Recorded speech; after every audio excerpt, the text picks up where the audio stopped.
नमस्कार. मी चिंतामणी सहस्रबुद्धे. रागरंग.com या यूट्यूब वाहिनीवर आपलं सहर्ष स्वागत आहे. सांगली सातारा स्थानिक स्वराज्य संस्था मतदारसंघातून विधान परिषदेवर निवडून द्यायच्या एका जागेसाठीचे उमेदवार आता निश्चित झालेले आहेत. या मतदारसंघामध्ये म्हणजे सांगली आणि सातारा या दोन्ही जिल्ह्यातल्या ह्या एक संयुक्त मतदारसंघामध्ये महायुतीचे उमेदवार म्हणजे भारतीय जनता पक्षाचे असलेले परंतु महायुतीचे उमेदवार धैर्यशील कदम आणि महाविकास आघाडीचे उमेदवार अभयसिंह जगताप यांच्यामध्ये सरळ लढत होणार यात काही शंका नाही. त्यामुळे ही दुरंगी लढत होणार असल्यामुळं सध्या तरी सगळीकडं सामसूम दिसतेय.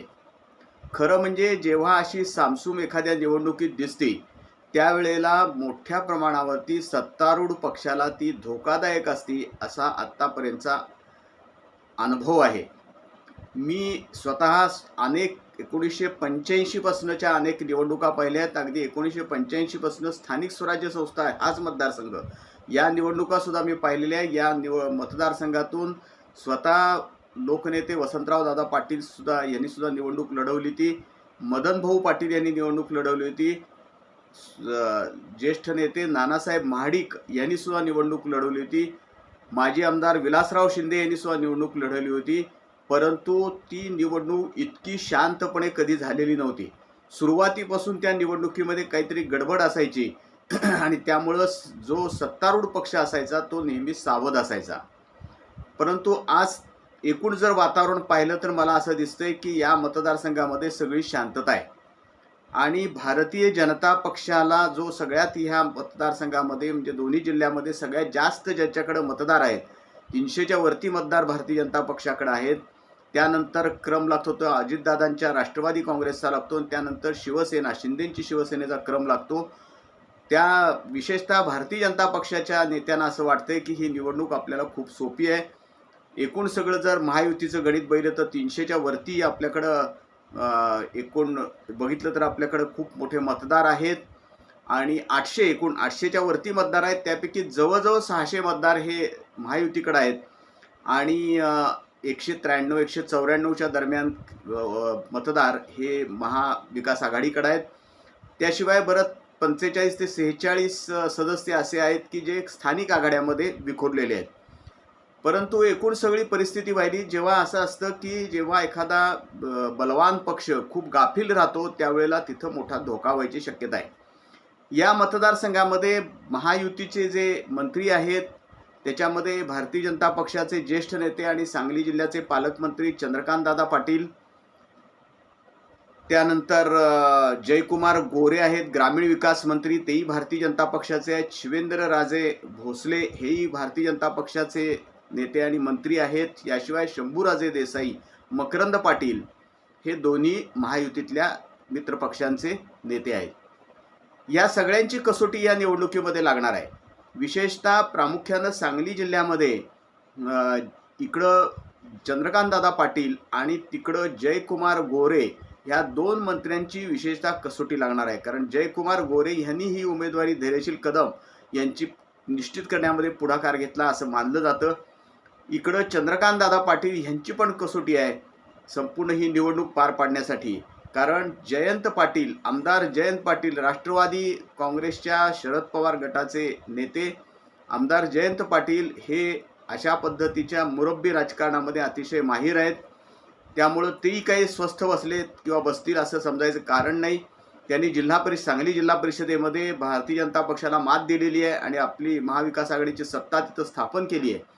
आणि सगळ्यात महत्त्वाची गोष्ट एक लक्षात ठेवली पाहिजे भारतीय जनता पक्षाच्या नेत्यांनी विशेषतः चंद्रकांतदादा पाटील यांनी की या जिल्ह्यामध्ये सांगली जिल्ह्यामध्ये आपल्याला माहीत आहे की भारतीय जनता पक्षाच्या विरोधामध्ये महायुतीमधीलच शरद पवारांची म्हणजे राष्ट्रवादी काँग्रेस, उबाठा आणि काँग्रेस हे तर विरोधात होतेच, ते असणारच विरोधामध्ये. परंतु याशिवाय अजितदादांची राष्ट्रवादी काँग्रेस आणि शिंदेंची शिवसेना यांना सुद्धा जयंत पाटील यांनी आपल्याबरोबर घेतलेलं होतं. जिल्हा परिषद पंचायत समितीच्या निवडणुकीत, महापालिकेच्या निवडणुकीतही घेतलेलं होतं. तिथं काही फार मोठा परिणाम झाला नाही, परंतु जिल्हा परिषदेच्या निवडणुकीत फार मोठा परिणाम झाला आणि त्यामुळं हे सगळे नेते हे मूळचे राष्ट्रवादी काँग्रेसचेच आहेत. अजितदादांची राष्ट्रवादी काँग्रेस असेल किंवा शिंदेची शिवसेना असेल, यातील 90-95% नेते मूळचे राष्ट्रवादी काँग्रेसमधलेच आहेत. त्यामुळं ते सगळे नेते विश्वजित कदम, विशाल पाटील, जयंत पाटील यांच्याशी सतत संपर्कात आहेत. त्यामुळं ही निवडणूक फार सोपी आहे असं भारतीय जनता पक्षाच्या नेत्यांनी, विशेषतः पालकमंत्री चंद्रकांतदादा पाटील तसंच भारतीय जनता पक्षाचे इतर नेते यांनी समजायचं कारण नाही. सातारा जिल्ह्यामध्ये आपल्याला माहीत आहे, जिल्हा परिषदेच्या उपाध्यक्ष पदाच्या निवडणुकीत महायुतीमध्ये बिघाडी झालेली होती, हाणामारी झालेली होती, प्रचंड वादावादी झालेली होती आणि शंभूराजे देसाई जे मंत्री आहेत, शिंदे सेनेचे प्रमुख आहेत, शिंदे सेनेचे उपनेते आहेत राज्यातले, त्याचबरोबर मकरंद आबा पाटील आहेत, तेही मंत्री आहेत आणि ते अजितदादांच्या राष्ट्रवादी काँग्रेसचे नेते आहेत. हे दोन्ही नेते पूर्णपणे दुखावले गेलेले होते. त्यामुळं सातारा जिल्ह्यात सुद्धा निवडणूक सोपी असं समजायचं काही कारण नाही आणि आपण अगदी निवांत राहिलो तरी सुद्धा मतदान होईल, महायुती म्हणून सगळी मतदान होईल असं बिलकुल समजायचं कारण नाही. कारण या निवडणुकीमधले जे मतदार आहेत हे सगळे मतदार जिल्हा परिषदेचे सदस्य आहेत, नगरपालिका आणि महापालिकांचे नगरसेवक आहेत, त्याशिवाय पंचायत समितीचे सभापती आहेत. या सगळ्यांनी प्रचंड खर्च करून हे निवडून आलेले आहेत. त्याच्याकरता त्यांना प्रचंड ताकद लावायला लागलेली आहे. त्यामुळं या निवडणुकीमध्ये साधन सामुग्रीमध्ये जर कमतरता केली तर काय होतं हे यापूर्वी अनेकदा दिसलेलं आहे.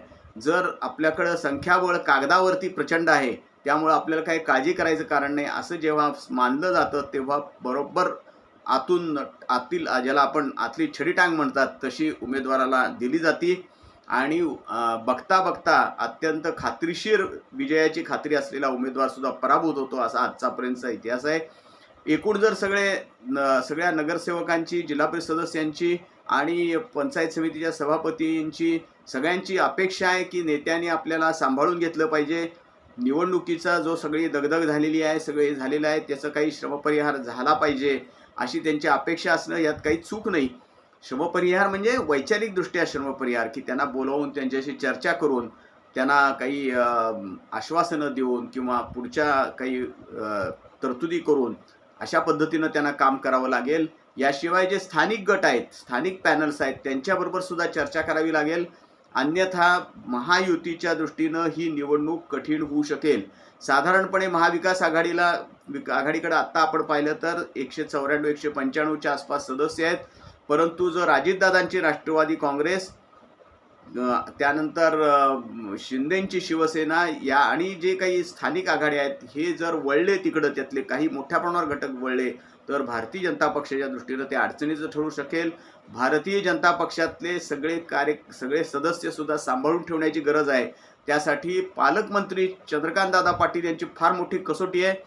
मागच्या म्हणजे जिल्हा परिषद अध्यक्षपदाच्या आणि जिल्हा परिषदेच्या एकूण निवडणुकीमध्ये, पंचायत समितीच्या निवडणुकीमध्ये जयंत पाटील इथं वरचढ ठरलेले आहेत. चंद्रकांतदादा पाटील यांना महापालिकेत सत्ता प्रस्थापित करता आली, कशीबशी झाली महापालिकेत भाजपची सत्ता, परंतु जिल्हा परिषद आणि पंचायत समितीमध्ये चंद्रकांतदादा पाटील यांना तसं यश मिळवता आलेलं नाही आहे. आणि आत्ता सुद्धा जयंत पाटील हे तसं सोडणार नाहीत. ते ह्या वेळेला सुद्धा या निवडणुकीमध्ये सुद्धा भारतीय जनता पक्षाला दणका द्यायचा प्रयत्न करणार. सातारा जिल्ह्यातली महायुतीतली बिघाडी आणि इथली मुळातच राष्ट्रवादी, शरद पवारांच्या राष्ट्रवादीबरोबर म्हणजे जयंत पाटलाबरोबर असलेली आघाडी, याचा फायदा घ्यायचा प्रयत्न जयंत पाटील, विश्वजित कदम आणि विशाल पाटील 100% घेणार, यात काही शंका नाही. भारतीय जनता पक्षाचे नेते ससा आणि कासव ही गोष्ट सगळ्यांना माहीत आहे. त्यासारखं जर ही शर्यत आपण कशी जिंकू, अगदी सहज जिंकू अशा भ्रमात जर असतील तर तसं होणार नाही. इथं कदाचित कासवसुद्धा शर्यत जिंकू शकेल अशी परिस्थिती निर्माण होऊ शकते. गेल्या वेळेला सुद्धा काँग्रेसची तशी काही फार मोठी ताकद नव्हती. काँग्रेसची ताकद तुलनेनं कमी होती. त्यातही सातारा जिल्ह्याकडे सीट होती, तरी सुद्धा विश्वजित कदम, जितेश कदम या सर्व मंडळींनी त्यावेळेची सीट सुद्धा काढून आणलेली होती, काँग्रेसच्या काही नेत्यांचा इथला विरोध असताना सुद्धा. त्यामुळं ती सीट सुद्धा ते गेल्या वेळेला आदरणीय मोहनराव दादा कदम यांची उमेदवारी इथं काँग्रेसनं दिली आणि त्यांना विजयी करण्यामध्ये डॉक्टर विश्वजित कदम, आमदार विश्वजित कदम आणि जितेश कदम वगैरे सगळ्यांनी खूप मोठी मेहनत घेतली. त्यामुळं तसं फार मोठं बळ नसताना सुद्धा त्यांनी विजय मिळवला आहे. त्यामुळे या निवडणुकीमध्ये कागदावरच्या बळावरती नुसतं जाऊन चालणार नाही. ताकद किती आहे ह्याचा अंदाज घेतला पाहिजे. सगळ्या सदस्यांना विश्वासात घेतलं पाहिजे. आता विश्वासात घेणं म्हणजे काय हे आता काय राजकारणातल्या लोकांना नव्यानं सांगायची गरज नाही. सगळ्यांना विश्वासात घेतलं पाहिजे. सगळ्या नेत्यांना विश्वासात घेतलं पाहिजे. अगदी जत तालुक्यापासून ते सर्व तालुक्यातले जे नेते असतात ज्यांच्याकडं मतदान आहे, अगदी म्हणजे जसे विलासराव जगताप आहेत, आमदार गोपीचंद पडळकर आहेत, इकडं ब्रह्मानंद पडळकर आहेत, तानाजीराव पाटील आहेत, इकडं आमदार सुहास भैया बाबर आहेत, इकडं सुरेश भाऊ पाटील आहेत, तासगाव तालुक्यामध्ये रोहित पाटील आहेत आमदार, संजय काका पाटील आहेत, या सत्यजित देशमुख आहेत. अशा सगळ्या नेत्यांना यांनी बरोबर घेतलं पाहिजे, त्यांच्याशी चर्चा केली पाहिजे आणि तरच ही निवडणूक भारतीय जनता पक्ष प्रणित महायुतीला सहज जिंकता येईल. अन्यथा केवळ कागदावरच्या हिशोबावर विसंबून राहिले तर अडचणीचं ठरेल. अशी आजची परिस्थिती आहे. ही आत्ताची शांतता ही फक्त वादळापूर्वीची आहे असा एक अंदाज राजकारणातले जे जाणकार आहेत ते व्यक्त करतायत. पाहूया नेमकं काय होतंय ते. आमचं हे रागरंग.com ही जी यूट्यूब वाहिनी आहे ही आपण लाईक करा, शेअर करा आणि सबस्क्राईब करा. धन्यवाद.